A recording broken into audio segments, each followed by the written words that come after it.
They stood on my porch laughing. My own father and my brother, smirking like they had just pulled off the heist of the century. I had just stepped out of a taxi, still wearing my dusty boots from Okinawa, carrying my sea bag on my shoulder. I didn't even get a welcome home. Instead, my father pointed at me and said 3 words that hit harder than any explosion I'd felt downrange. "You're homeless now."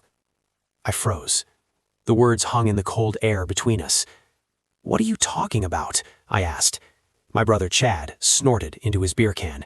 He was 39 years old, and he still looked like a teenager waiting for an allowance. "We sold your house, sis. Try to keep up." They actually laughed. They laughed at me, at their daughter and sister coming home from an overseas rotation to find everything gone. My father pointed lazily at the front door, as if this were nothing more than a game. "Your brother needed help. Family sacrifices for family. You weren't here. You didn't need the place. You Marines bounce around anyway. What difference does a house make?" I should have exploded. I should have cursed. I should have fallen apart right there on the driveway. But instead, I smiled. A slow, steady smile that made both of them frown. My father snapped, "What's so funny?" And I said, "The house you sold was actually—" But before I finish that sentence, I need to take you back to how this whole thing began. Because the truth is, none of this was an accident. They didn't stumble into this betrayal. They planned it, just not as well as they thought. 3 months earlier, I was stationed in Okinawa, halfway through a 6-month rotation. I had been looking forward to that assignment. Shore duty isn't glamorous, but it's predictable, and predictable is something Marines don't get often. I used my off hours to call home, check on the house, and make sure nothing was burning down. I'd owned that place for 8 years, bought it myself after my second deployment, renovated it room by room on my own dime. It was supposed to be my stability, my anchor, my future. But every time I called home, things felt off. My father would answer the phone sounding irritated, like I was interrupting something. My brother Chad, the eternal finding himself project, had moved back in with Dad after losing yet another job. Whenever I asked what he was doing to get back on his feet, Dad would defend him. "He just needs a little time. He's working on it. Don't be so judgmental, Maria." I'd hear dishes clattering in the background, voices I didn't recognize. Once I heard someone yell, "Did she send the money yet?" And the call disconnected 2 seconds later. I tried not to overthink it. I tried to give them grace. After all, I'd been gone my entire adult life, training, deploying, bouncing from base to base. Maybe I didn't understand what was happening back home. Maybe I didn't want to. But 2 weeks before my homecoming, I got a notification that should have been my warning. I was standing on a balcony outside the barracks in Okinawa. The air was thick with humidity, cicadas screaming in the trees. My phone buzzed in my hand. It was an automated alert from the county recorder's office back in Washington. Property ownership update. Status, pending. Every instinct I'd ever honed in the Corps told me to stop and read. The message wasn't long. It didn't explain anything, just a digital confirmation that an ownership change had been processed. Not completed, not verified, just processed. My name was still on the house, but there was another name added.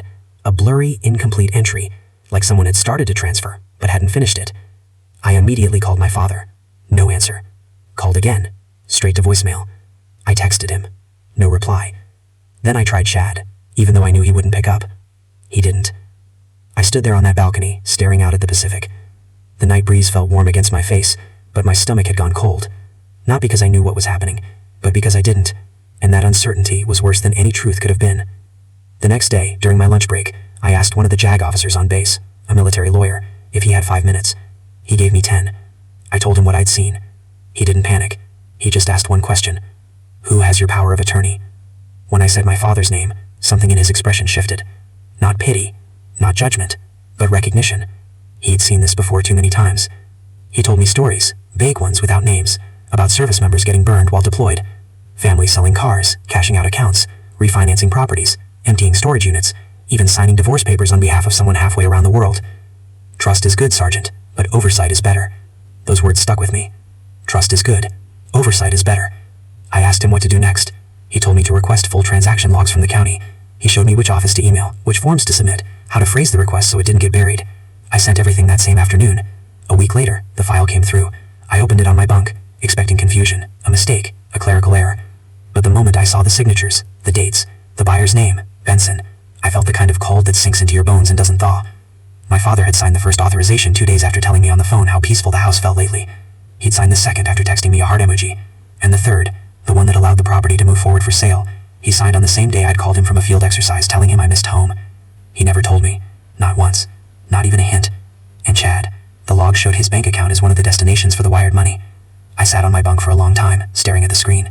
I remember the dim light above my bed flickering, the hum of the fan overhead, the muffled sounds of Marines laughing in the hallway after a long day. Life kept moving around me, but I felt frozen. Later that night, I called my father again. This time he answered, but only because he didn't recognize the number. I had used the office phone instead of my own. His voice was cheerful at first. Too cheerful. "Hey, sweetheart, everything okay over there?" I swallowed hard. "Did you sell my house?" The pause that followed told me everything. 5 seconds, 10, 15, long enough for a world to collapse. Then he said, "Before you get upset," I hung up. I didn't trust myself to speak. And over the next few days, whenever he called back, I let it ring. I wasn't ready to hear excuses. I wasn't ready to listen to his reasoning or his guilt or his justification. I wasn't ready to listen to a man who hadn't respected me enough to tell me the truth. But what I was ready for, what slowly, steadily began building inside me, was a plan. People think revenge is loud, explosive, dramatic. But the truth is, good revenge is quiet. It breathes, it waits, it watches, it sharpens itself in the dark until the moment it's needed. When my deployment ended, I made no announcement. I booked the earliest flight home and landed at SeaTac before sunrise. I didn't tell Dad, didn't tell Chad. I rented a car from the airport, stopped by the county recorder's office as soon as they opened, and requested every document in person. When I walked out with the full packet of documents, the truth hit me fully.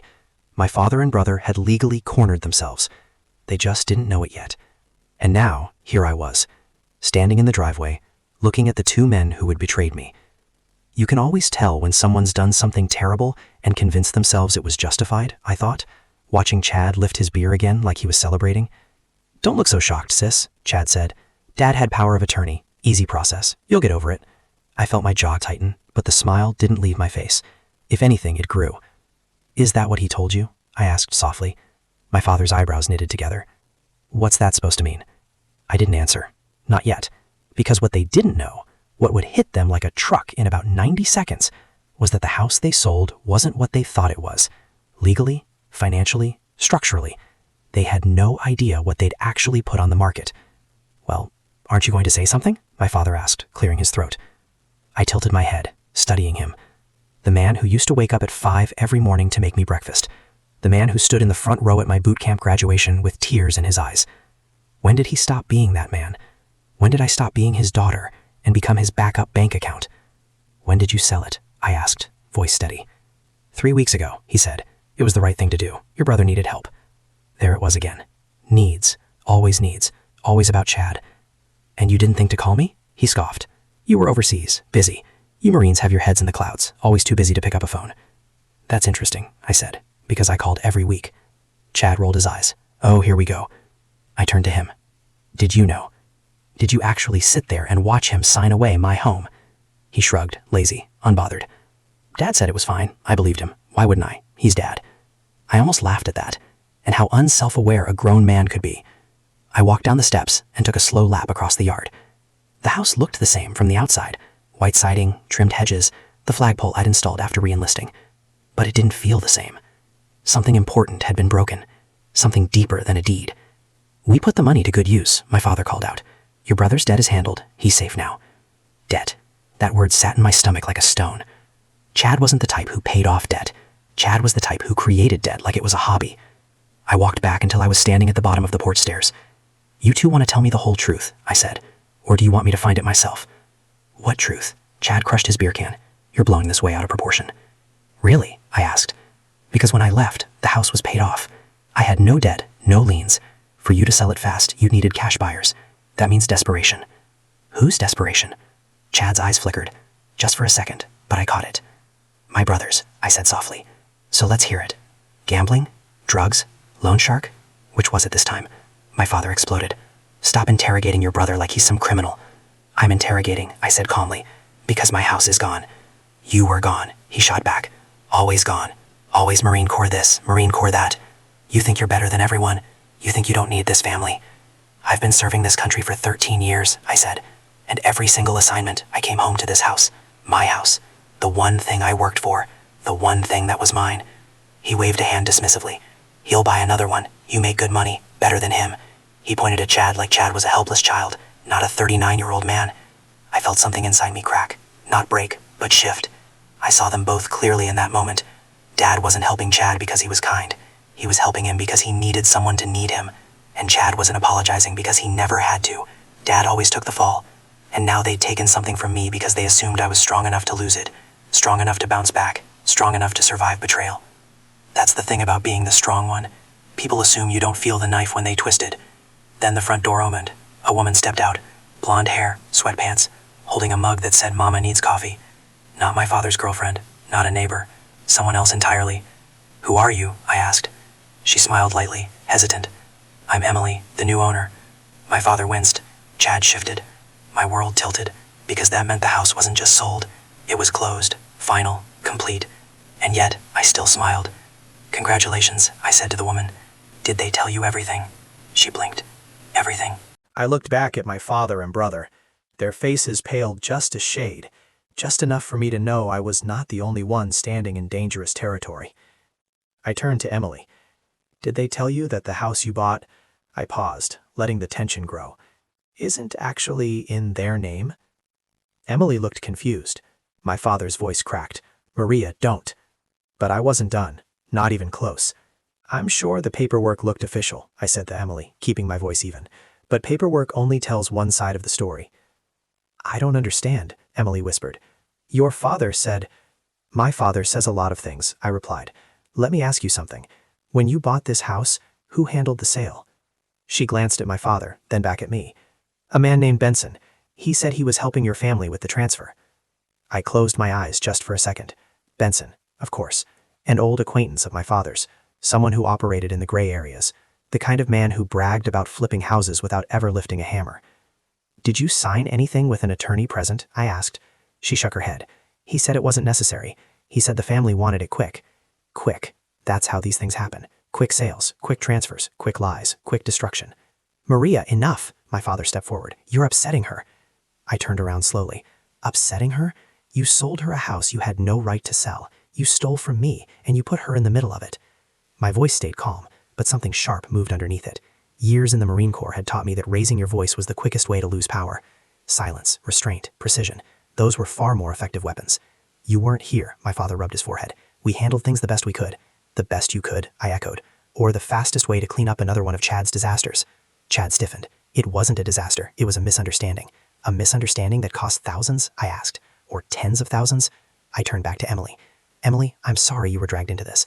But the truth is, they didn't have the legal right to sell this house, not fully. I reached into my pocket and pulled out a folded document, a copy of something I'd carried with me since deployment ended. This house was purchased using a VA home loan, I said, handing her the paper.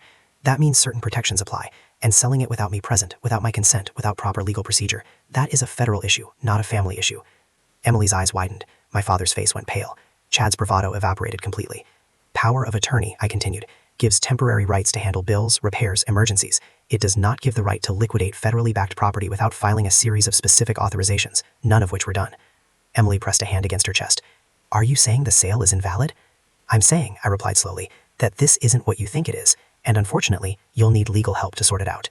My father stepped closer, voice shaking. Maria, don't do this, we're family. That didn't stop you, I said. Family didn't matter when you needed quick cash. It was for your brother, he shouted. And what about me? I asked quietly. When did I stop being your child? When did I become expendable? For the first time since I'd stepped onto that porch, he had no answer. You, I said to Emily, get a lawyer, tell them everything, and stop speaking to my father outside of official channels. She nodded slowly, clutching her mug like a lifeline. My father pointed a finger at me. You're ruining everything. I shook my head. No, you ruined everything the minute you treated my service as an opportunity instead of a sacrifice. I picked up my sea bag. My boots crunched against the gravel as I walked toward the street. Where are you going? My father yelled. Home, I said. You don't have one, Chad shouted. I turned back toward them, letting the porch light cast a halo behind their silhouettes. That, I said, is what you think. And for the first time since landing, I actually felt calm. Because the truth was, they had no idea how much trouble they had created for themselves. No idea how unprepared they were for the consequences. I checked into a cheap roadside motel, the kind with the buzzing neon sign and the humming air conditioner. I set my sea bag on the chair and stared at my phone. My father's number flashed across the screen 3 times. I let it ring out. I wasn't ready to talk to him, not yet. The next morning, I drove to the sheriff's department. It was a place I'd walked into once before, years ago, to register my address after deployment. Back then, it was a simple process. This time, the energy was different. The deputy at the front desk, an older man with silver hair and glasses, recognized me. "Well, I'll be," he said. "Back in town already, Lawson?" "Came home to a problem," I said. I laid the folder on the counter. "I need to speak with Lieutenant Donahue." Within minutes, I was sitting in Donahue's office. He was a tired man, late 40s, with the look of someone who had spent 2 decades putting out other people's fires. He scanned the first few pages of my file and let out a long, quiet sigh. "Your father signed these?" "Yes." "And the buyer connection, Benson? You know him?" "Unfortunately," Donahue said. "He's been on our radar before." He flipped through the rest. VA-backed property, unauthorized POA use, rushed sale, no attorney oversight. "This isn't small, Maria. This is fraud. Elder review statutes might even apply in reverse." He looked at me seriously. "Are you sure you want to move forward with this? Once we start, there's no taking it back. It will be public. It will get messy. It will destroy your father's reputation, and possibly more." I took a slow breath. "Lieutenant, he destroyed my trust. He used my deployment to take something I spent years building. If I let that go because it's uncomfortable, then every service member with family issues becomes vulnerable." Donahue nodded. "All right then, we start today." For the next hour, I gave my statement. I described everything. The balcony night in Okinawa, the unreturned calls, the wire transfers, the confrontation on the porch. When I finished, the young deputy typing my statement looked up and said quietly, "I'm sorry." The unexpected sympathy almost cracked me. I just nodded and said, "Thank you." That evening, my phone rang again. It was Dad.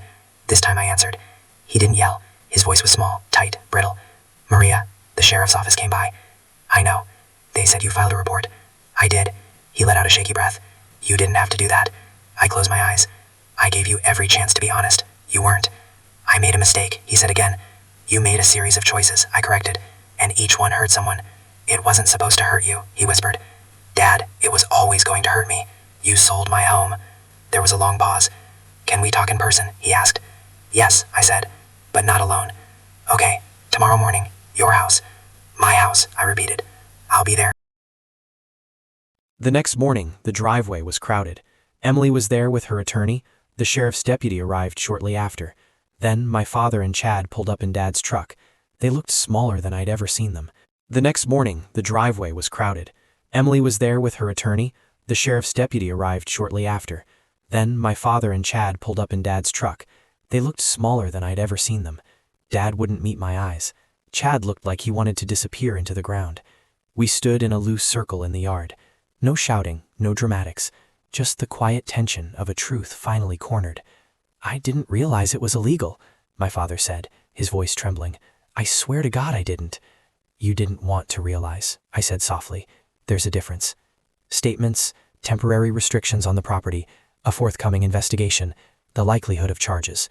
My father's face went pale at the word charges. He looked at me, eyes watery. "I never meant for it to come to this." "I know," I said, "but you brought us here." I walked toward the front door and placed my hand on it. The paint felt cool beneath my fingertips, familiar. I didn't open it, not yet, but I stood there long enough to feel something returning, a sense of home, not because the house was safe yet, but because the truth was safe. When everyone left, the lawyers, the deputy, the neighbors peeking from their windows, I stayed in the yard. My father lingered by his truck. He walked over slowly. "Can we talk?" "We've been talking." "No," he said quietly, "not like this." He looked old, not old in the way time makes you old, but old in the way regret does, suddenly and all at once. "I thought I was helping him," he said, nodding toward where Chad used to stand. "I thought if I didn't step in, he'd lose everything." "You didn't step in," I said. "You stepped over me." He bowed his head. "I know, and I don't expect you to forgive me. I just need you to understand. I was scared." "Of what?" "Losing him," he whispered. "He's a mess, Maria. He always has been.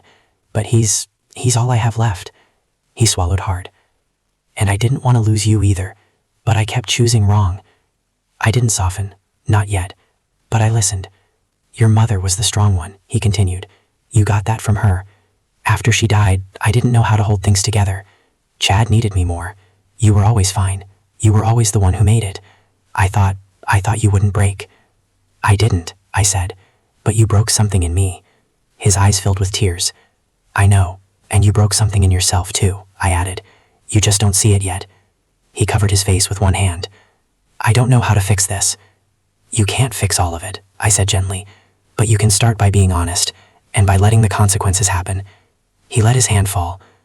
"I don't want to go to jail." "You may not," I said, "but you may have to answer for what you did." He nodded slowly. "If that's what it takes to make this right, then I'll do it." And for the first time since I returned, I believed him. "I'm proud of you, you know," he said softly. "I know I never say it, but I am." I didn't respond right away. The words were good, but they were late. Still, they were something. "Take care of yourself," I said, "and take responsibility." He got in his truck and drove off. Emily came outside not long after. "Are you all right?" "I think so," I said. "Are you?" "We will be," she answered. "It'll take time, but I'm glad I told you the truth." The next weeks unfolded slowly. Attorneys met, papers were filed. Benson, the shady agent, disappeared for 2 days until the sheriff found him hiding at a friend's trailer. He took a plea deal and rolled over on everyone. Chad attended mandatory meetings with a public defender. My father gave a statement that lasted 3 hours and left him pale and shaking, but he didn't back out. He faced what he had done. After enough legal wrangling to fill a drawer, the sale was officially voided. Emily and her husband were reimbursed through the county's emergency fraud fund and title insurance. My house remained mine. The day I finally stepped inside as the official owner again, the place was empty. The furniture was gone. The walls were bare. But as I walked through each room, I felt every memory flood back.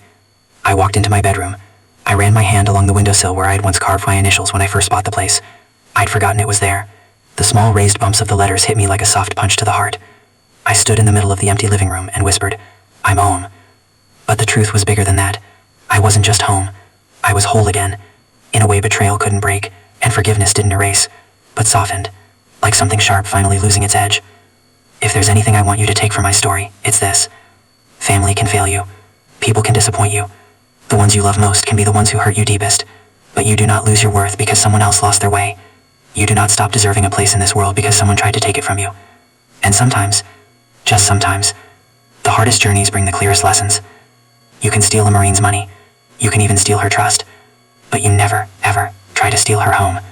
Because we always fight to protect what's ours. Thank you for listening. If my story moved you or reminded you of someone in your life, or if you've ever faced a moment where you had to stand up alone, feel free to share your own story in the comments. I'd be honored to read it. Stay safe out there.